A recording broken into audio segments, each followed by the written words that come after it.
Yo no voy a entrar muy en detalle sobre esto. Esto es un screenshot de la plantilla Bolero original en inglés, quizás. Voy a mostrar una que tengo aquí en español.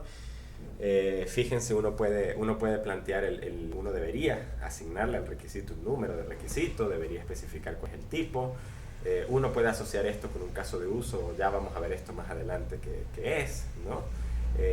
Uno puede describir de qué se trata ese requisito, o sea, de qué se trata el requisito. Uno puede plantear la justificación, por qué es necesario ese requisito. Tengan cuidado quizás con estos campos, ¿no? Porque la gente se confunde. O sea, la descripción es, bueno, una descripción general de qué es lo que se supone que debe soportar ese requisito. La justificación es por qué el cliente necesita ese requisito, ¿no? El por qué el cliente le hace falta. Si ustedes no pueden rellenar, no encuentran que rellenar el campo justificación, o no están entendiendo algo, o el cliente simplemente no necesita el requisito. El origen, o sea, quién fue el interesado, quién fue el cliente, el usuario, lo que sea que planteó ese requisito. Y eso es importante porque uno debería de poder tener la traza con esos interesados. Por si acaso alguien no entiende algo sobre un requisito, uno puede decir, bueno, a ver, fue fulano de tal el que lo planteó, y uno puede ir y aclarar un poco el requisito, ¿no? El criterio de aceptación o de validación, o sea, cómo sé si ese requisito en efecto se cumplió o no se cumplió. Bueno, o sea, si al final cuando uno entrega el sistema y uno revisa el criterio de aceptación y validación y el sistema no concuerda con ese criterio de aceptación, bueno, o sea, simple y llanamente el requisito no se está cumpliendo, pues, ¿no? El nivel de satisfacción del interesado, eso podría decir qué tan contento va a estar el interesado si ese requisito se le da. Se puede utilizar para pensar en términos de prioridades de los requisitos. El nivel de insatisfacción del interesado, o sea, qué tan molesto va a estar esa persona si no se le satisface con su requisito, ¿okay? La prioridad del requisito, qué tan importante es. Y uno puede también ir traceando aquí qué otros requisitos están en conflicto con para ir resolviendo los problemas, los conflictos, las inconsistencias, ¿no? Cualquier otro material de soporte, por ejemplo, si este requisito está fundamentado en un documento particular o de la empresa o en un documento particular del modelo de negocios o lo que sea, pues uno debería ponerlo aquí, en el material de soporte. Y bueno, evidentemente uno puede llevar un control de cambios, ¿no? Última modificación, quién ha ido editando, quién ha ido trabajando en ese requisito, ¿no? En verdad, esta plantilla no la interpreten literalmente. Ustedes pueden quitar, poner cosas según lo consideren necesario, siempre y cuando quizás no cambien completamente el espíritu de la plantilla, si no, no sería una plantilla de requisitos, ¿no? Pero pueden jugar con eso, ¿no? Entonces, a lo mejor en proyectos pequeños podrían quitar cosas o podrían añadir cosas, o dependiendo de la estrategia de desarrollo que estén usando, ¿no? Esto es otro ejemplo. Yo no voy a hablar realmente mucho de esto, pero fíjense que es otra versión que tiene otros campos ligeramente distintos, ¿no? Entonces pueden alterar o pueden jugar un poco con esto. Es en este sentido. Bueno, recuerden que los requerimientos y los requisitos se pueden priorizar, o sea, algunos requisitos siempre serán más importantes para el cliente o más críticos para el negocio que otros. Aunque muchos clientes le asignan prioridad máxima a todo, uno debería tratar de pensar en términos de qué requisitos son más críticos que otros y tratar de que el cliente pues lo determine, ¿no? De alguna forma. Y en función de estas prioridades se puede decidir, quizás no lo que dice ahí, sino cuáles requerimientos entregar y cuáles no.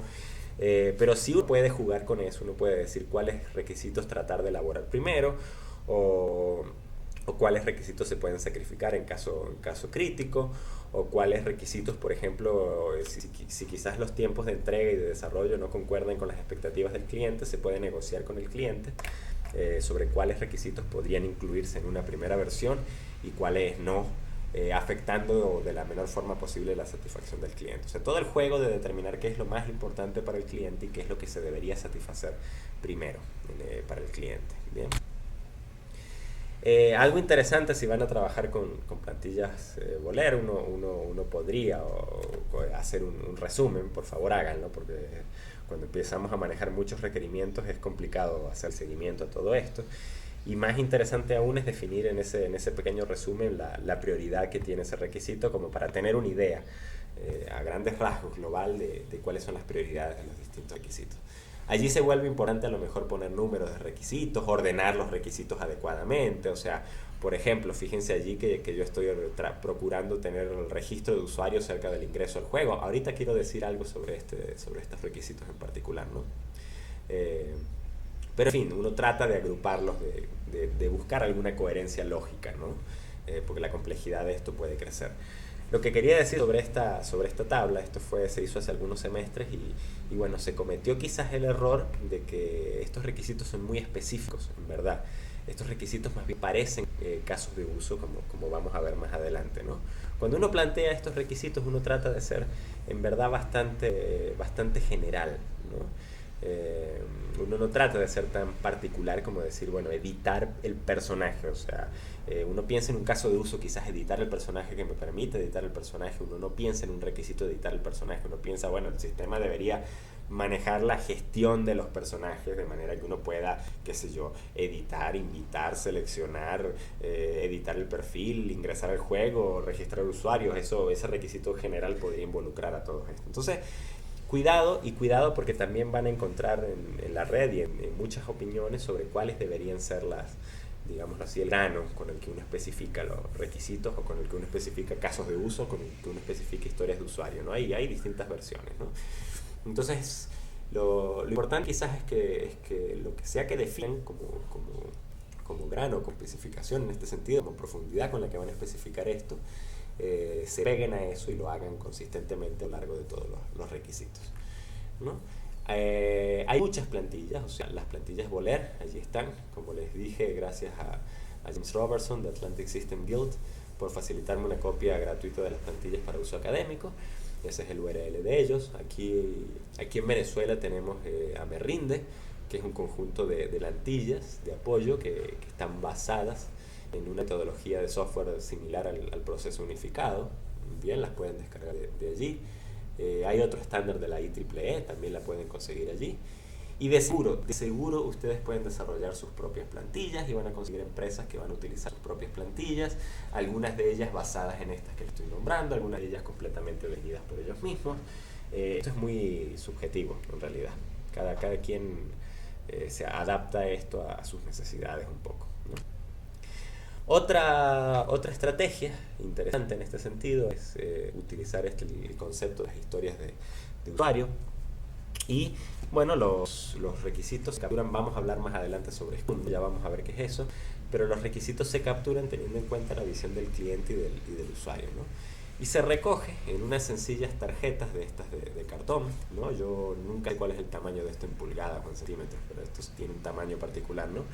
Y de forma esquemática y en un lenguaje claro, el qué debería ser el sistema, o sea, una historia que describe la interacción entre el usuario y el sistema.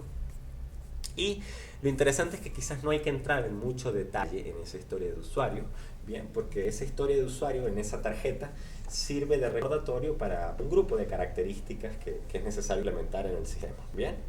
Y, o sea, como sirve de recordatorio, o sea, como no necesariamente define en esa tarjeta todo lo que es necesario implementar, como se darán cuenta, la tarjeta esto se utilizan tarjetas de papel o algo similar, precisamente porque uno en una tarjeta de papel tampoco es que puede escribir mucho. Y la idea no es elaborar largas descripciones textuales de los requisitos aquí, sino tratar de ser conciso de alguna forma. Entonces, bueno, uno toma esa tarjeta cuando va a implementar el requisito, ya vamos a ver cómo encaja esto dentro del proceso de desarrollo, y pues, potencialmente hay una discusión con el usuario donde se refine y se extiende esa información de la historia de usuario.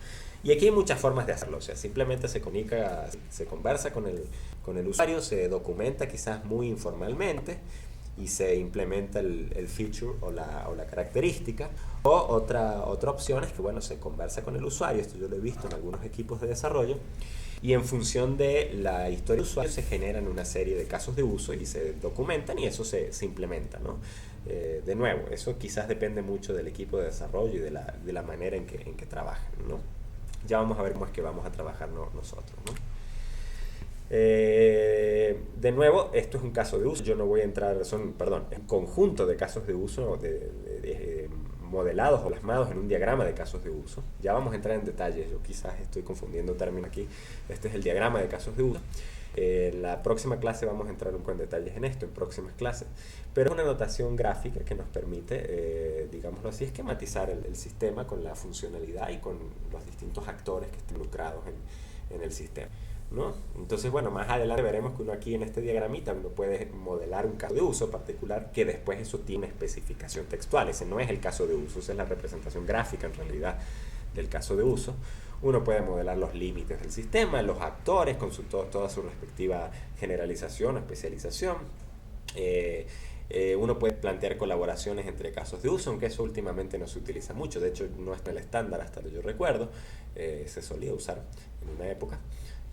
Uno puede plantear las asociaciones que tienen los distintos actores involucrados en el sistema con los casos de uso, etc. Esto es una notación gráfica, y esa notación gráfica tiene asociada una plantilla que es muy parecida a la plantilla Boler, donde uno le da, digámoslo así, sustento textual, una descripción textual al caso de uso en cuestión.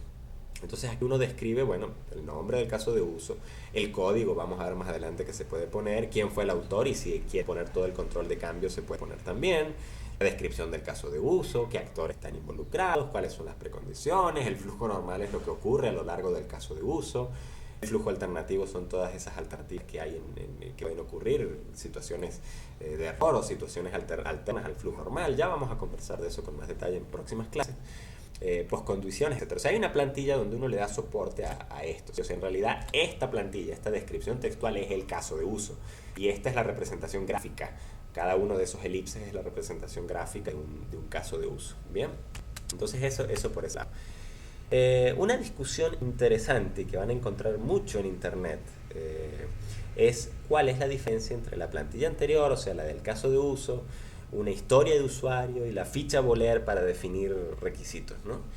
Y además las diferencias obvias entre formatos y campos, ¿no? de la distinta plantilla. Y quizás la respuesta un poco a eso es el nivel de detalle que describe cada una de esas cosas, ¿no?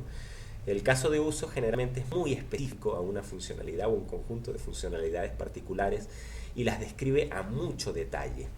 Si regresan aquí y se ponen a ver, fíjense que el caso de uso en el flujo normal describe que el actor pulsa tal botón para hacer tal cosa y el sistema en respuesta muestra esto y el actor hace aquello y el sistema hace esto y así sucesivamente. Estoy describiendo a detalle cuál es el diálogo entre el actor y el sistema para un escenario particular.